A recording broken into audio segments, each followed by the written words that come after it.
All right, so it's been announced that Dan Bongino is going to step down from his position at the FBI. And today we're going to ask the question, will it benefit his media career? Because it's being said that he's going to go back to podcasting and media. Some people are speculating, man, he's more effective when he podcasts than when he's at the FBI. And others are like, yeah, no, that doesn't really make any sense. And I'll give my opinion as well. So there's two sides to this story, and it really depends where you think Dan Bongino wants to go and who you think Dan Bongino is as far as a media podcaster. Because if he goes the Fox News route and he becomes like the guy, the former FBI guy who's like kind of an insider, who knows what he's allowed to say, a lot of people are speculating he would have to sign an NDA. I don't know if that's true. I have no idea how these things work. However, even if he doesn't have to sign an NDA, do you really want to be the guy who worked for the FBI who's spilling the FBI secrets? Like, I don't know that that's really going to happen. So then in a weird way, it puts Dan in an odd position. It's like he's the insider, but is he really going to give inside info, or is he not allowed to? And if he's not allowed to, would he have been better off just not taking the position in the first place, since at least when he's a podcaster who wasn't in government, even though he was a Secret Service person, he kind of had this air of, ooh, maybe he's going to fight the deep state and maybe he would be the guy to do it. It feels like it's going to affect his persona in some way. And I remember this clip from a few months ago. It seemed like he wanted out and wasn't enjoying it. I mean, I gave up everything for this. I mean, you know, my wife is struggling. I'm not a victim. I'm not Jim Comey. It's fine. I did this and I'm proud I did it. But if you think we're there for tea and crumpets, well, I mean, Cash is there all day. We share it. Our offices are linked. He turns on the faucet. I hear it. A lot of these former government members who get these MSNBC, NBC, CBS, Fox News plugs, to me, just speculating and having my opinion, it always comes across as controlled opposition. They're like, I'm the expert insider who will tell you what the economy's like. The wars are all good and it's not what you think it is. Trust me, I used to work for Dick Cheney.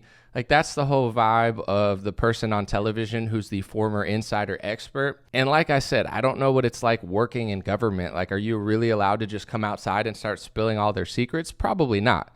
So it really neutralizes your position. And I think whether it's MSNBC, CBS, Fox News, any of those type of networks, only brainwashed boomers and really naive fools actually watch these networks like, oh yeah, I'm getting the truth because this guy used to work in the government and he's telling me the real secret. It's probably just programming and a limited hangout every single time. And if it weren't, they probably wouldn't get invited to the television media. They'd probably have to run an obscure podcast and they'd probably be coming under fire. Not saying this is true to Tucker Carlson, but he used to work at the mainstream media networks. Now he tells way more truth than all of them. And look how he gets treated.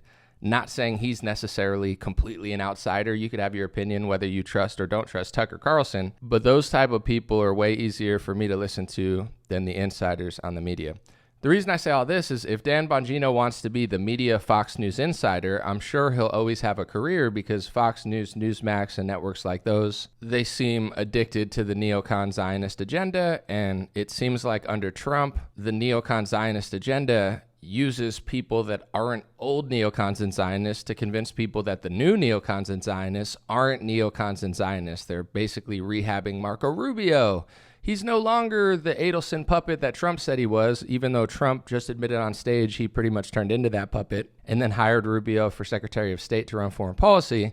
No. These new familiar faces like Pete Hegseth, it's really different now, folks. I mean, and then people will bring up, but look, the Biden administration was going after narco-terrorists too. See, the left is lying. And I try to explain to people, yes, the left is lying. The Democrats are lying. They're hypocrites. They're phonies. They're fraud. Agreed. But here's what these type of people don't understand. Showing that Trump is doing pretty much the same thing as Biden isn't this gotcha moment that you think it is. It proves that Trump is just pushing the uniparty, deep state, Democrat, Republican agenda. And the fact that they get Democrats and Republicans to fight over it while they do the same exact thing for the most part, it's not a gotcha moment for either side. It's you're both falling for this kabuki theater.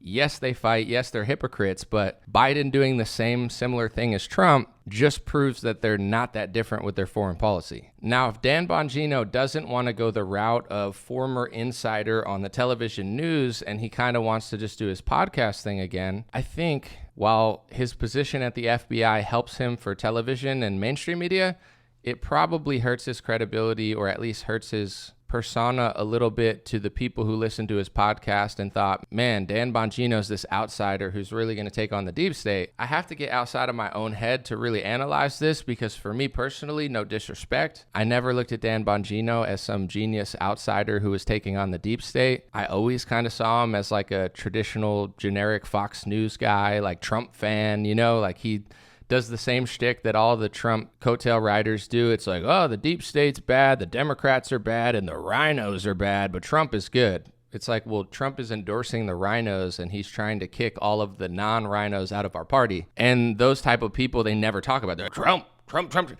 So the reason I say this is because for me personally, Dan doesn't really change to me, because I never thought he was who everybody else thought he was. And once again, I'm not trying to be rude or disrespectful, just honest. During the pandemic, my reporting speaks for itself. Go watch any of my videos from 2020 until 2023. They all stand the test of time. I feel like I did one of the most accurate jobs to provide people the truth. Dan Bongino said that he got the vaccine, and part of his logic was the vaccine was American and the virus was Chinese, so America beats China. Greatest regret of my life. Biggest mistake of my life. I just should have waited. I thought to myself at the time, I even told Guy, I said, there's no doubt I feel like this was created this virus in a lab in Wuhan, China. I have little doubt about that. And I figured, I'd rather take my chances with something we created than something they created. Remember when I told you that, Guy? He's like, listen, Don't let Joe Biden, when you're in your appearances, get away with taking credit for President Trump's work on the vaccine. And I'm not even trying to make fun of him. I legitimately feel bad. Like, I wish people like this watched my show and listened to what I say, because I could have helped them. It sounds like he made a huge mistake getting the vaccine and he regrets it a lot. But when you think like that, like American vaccine beats China virus, you're going to make a lot of mistakes because your whole worldview and analysis is piss poor. Once again, not making fun of him. I really wish he would watch my show, or at least something like my show, so he could have made a better decision. And I still, to this day, people will stop me in person and say, Anomaly, you helped me so much during the pandemic. I made really great decisions because of you. Thank you so much. And I'm super, super grateful that I've even helped a single person. I mean, that's nice. I wish I could have helped Dan. But before Dan became the FBI deputy assistant or whatever he was, deputy director, I don't remember the title. When I challenged Dan one time, he spurged out at me and said I was a Democrat. Like, if I challenge Dan from the right and people like Dan, or I challenge them when their logic is faulty because they're just like Trump team players, their whole worldview is like a 70-year-old boomer addicted to Fox News. They're like, everyone who doesn't agree with me is a liberal and a leftist.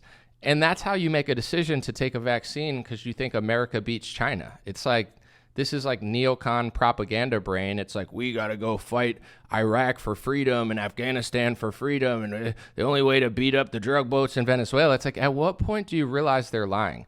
They used to convince us that we need to go after China and Russia and all of these countries because they need freedom, and Iraq. In Europe right now, people are being thrown in prison for criticizing immigration. Are we going to invade the UK? Are we going to invade Germany? Are we going to use our sanctions as leverage to get Europe to stop literally eliminating their people and completely destroying every country in our alliance besides like Poland and Hungary?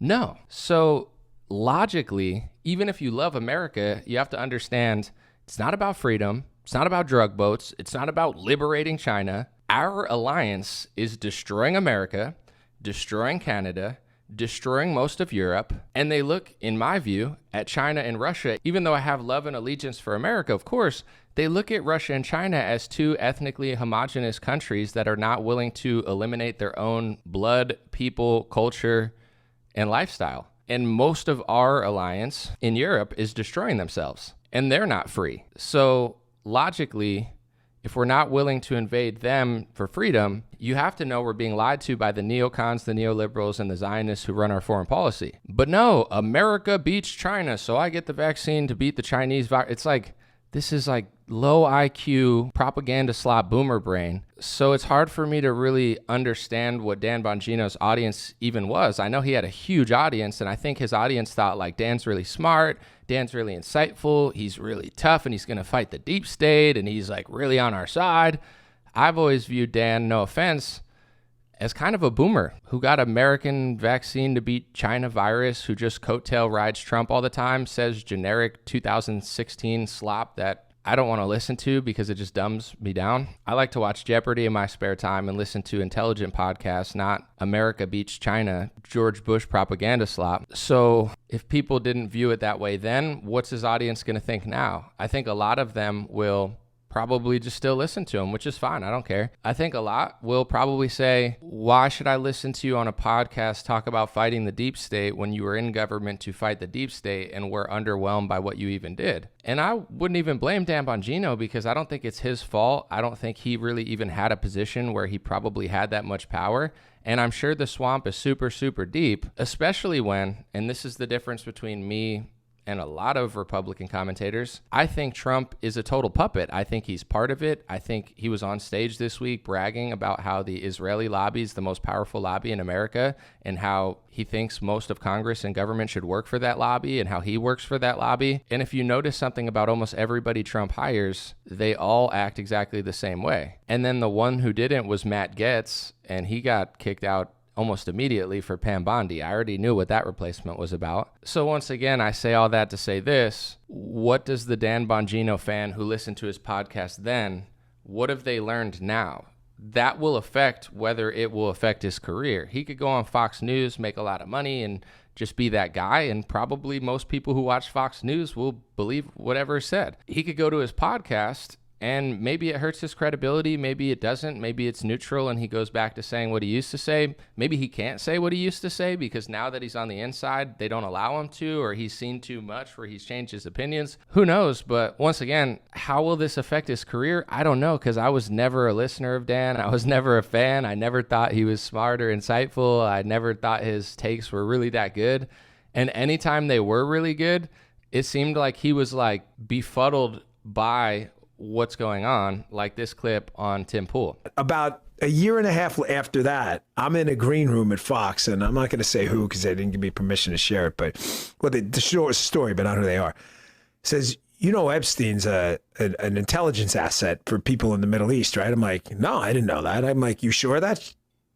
The person, let's say, is like, I'm absolutely sure of that he's either a witting or unwitting asset, intelligence asset, meaning his plane and that island, the cameras, there's a big assumption out there that these videotapes were exclusively in the custody of Epstein. That's a huge mistake. The reason they wanted this story to go away is because there's an assumption like, oh yeah, Epstein had him.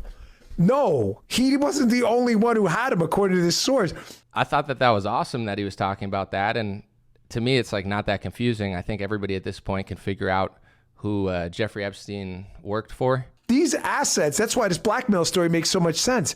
Which Middle Eastern countries they are, I don't know. But this person, who's a very, very good reporter, I mean, aces, right, swore Epstein was either a witting or unwitting intelligence asset, and they may have had his plane wired up, and they're the ones who have all this stuff. So the point is, to sum it up, how do you know some of these countries aren't going to some of these power players who aren't making decisions? Because, hey, you wouldn't want this video out there, right?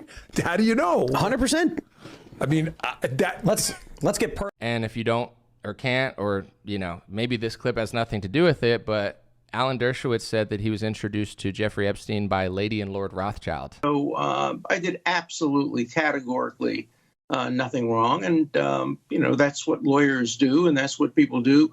I was introduced to him by the Lady and Lord Rothschild. Wow. And I was told, yeah, and you know, he knew all the most prominent people. The founding or reclaiming of Israel in the 1900s was started with the Balfour Declaration, where Balfour gave Lord Rothschild the land in Palestine. So it's just a huge mystery. I mean, I wonder what's going on. Let's act confused about it, but... That's right. What cause is dear to your heart? Cause is dear to my Israel, the defense of Israel. right. We need America to wake up and prioritize Israel. Let me know in the comments what you think. Do you think this will hurt Dan Bongino's podcasting and media career? Do you think it will help? To wrap it up and summarize what I said, and be even clearer about it. If he goes the route of former government expert on corporate news, I'm sure it will help his career because they love that sort of stuff. It's like the perfect controlled opposition, limited hangout vibes that everybody seems to still fall for because they like Trump or whatever. If he goes on the podcasting circuit and tries to be a truth teller fighting the deep state, it will probably slightly hurt his career a little bit, I would think. But I guess I never really saw him as that even beforehand. Like, he was always on Fox News all the time. He kind of sounded like people on Fox. Like, he never really came across to me as like not that. So I guess once again, maybe it will hurt his standing with his audience because they thought he was that, or maybe if they were naive enough to feel that way then, that they'll still feel that way now. Like, I don't know. I hate to sound condescending because I'm really not trying to be, but most of Republican media, I'm always trying to figure out, like, are they stupid? Are they just acting stupid? Are they in on it? Is the audience really this dumb? Because certain things that I reported in 2018 and 2019 and 2020, people start reporting on them in 2025 and just acting like bewildered by it. And their audience is like, oh my gosh, anomaly, did you see this?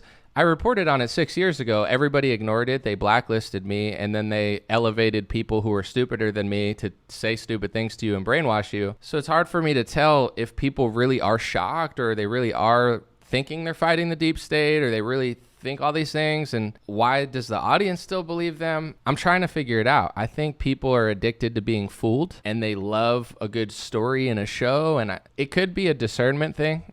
Maybe it's a gift. Maybe I just have good discernment. But also, I will say this, and maybe I'm wrong about this, but I'm just spitballing. I really don't like television shows. Like I said, not to age myself or seem like a nerd, but I like Jeopardy. I like word games on my phone. I like sports. I'm an athlete, and also I just think it's fun to watch live sports. But I don't like television shows. I don't like scripted shows. I don't like movies, action movies. I don't like any movies. Comedies are funny when they used to be funny in 2008, but now they don't even make funny comedies anymore. I don't like scripted TV. I don't like scripted movies. And I realize that I'm in like 1% of the population because everybody loves shows. Like, I literally don't watch shows. I don't watch movies. I don't like them. Every now and then they're interesting to me, but every time I watch them, I see the propaganda in it, and I sound like a weirdo. And in the past, I remember talking to people when I lived in LA, and I would tell them a historical fact, and they'd say, oh, that reminds me of this television show that I'm watching. And I was like, yeah, that's based off of real history. And they're like, really? To me, that's obvious, but I think to most people, they distort history and they manipulate what's actually going on in the world that people don't want to think about because they don't want to actually know what's going on. And then they put it in a television show or a movie, and then people relate that to like a fantasy thing that they saw on TV, so they never actually think it's real. It's like, oh yeah, that's what I saw on Netflix. It's real. Really? No way. I think they're doing some sort of programming like magic through television and movies, and I'm not joking. So maybe that has something to do with it. Maybe I don't have like special discernment, and people just watch too many television and scripted movies where their brain is like fried from all of this programming. I think this will probably slightly hurt his media career, but it's hard for me to tell. Donald Trump can sell vaccines, hang out with Bill Gates, stand on stage, admit that he works for a foreign lobby, and there's still people that would literally drool at his feet if they had the chance. So only time will tell.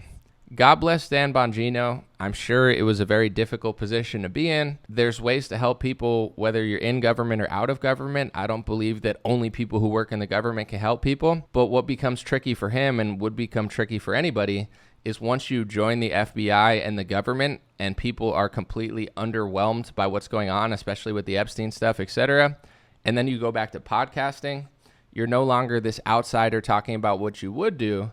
You were an insider who was there, and I don't think people are going to buy into the, oh, this is what we're going to do as much as they used to. And same with someone like a Kash Patel. But I think we should all have grace when talking about it or thinking about it, because everything's easier said than done. I'm sure being in that position is difficult. The question we all have to ask ourselves, and perhaps do journalistic interviews with these people so we can hear what they say. The question is, do the people that Trump picks and puts into office actually want to change anything? Are they actually trying and they just can't because it's too difficult? Or are they not trying to do anything and are they just part of the system and part of the establishment pretending to be so different?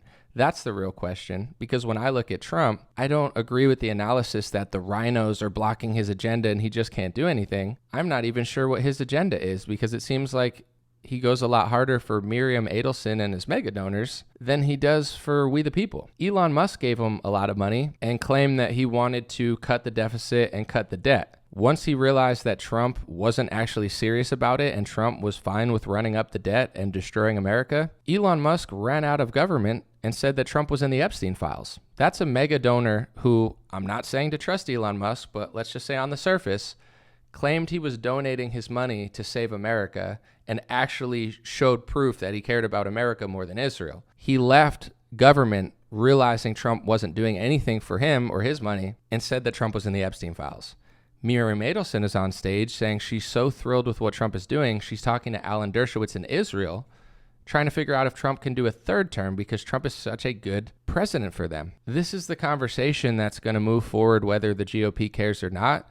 And for me personally, anybody that's not willing to be honest about the Israeli lobby is someone that I just can't take seriously and just can't listen to, because it either means they're fake or they're dumb. Why would I want to listen to someone dumb? I'd rather play word games on my phone, exercise my brain, or watch an episode of Jeopardy and see how many I could get right, hoping to one day be on the show. Appreciate y'all. God bless you. Let me know what you think in the comments. Have a beautiful day. And I'll keep doing videos like this if people like the shorter content. I think I will. Also, dreamrare.com. These hats and these hats available now. Get yourself one for Christmas, New Year's.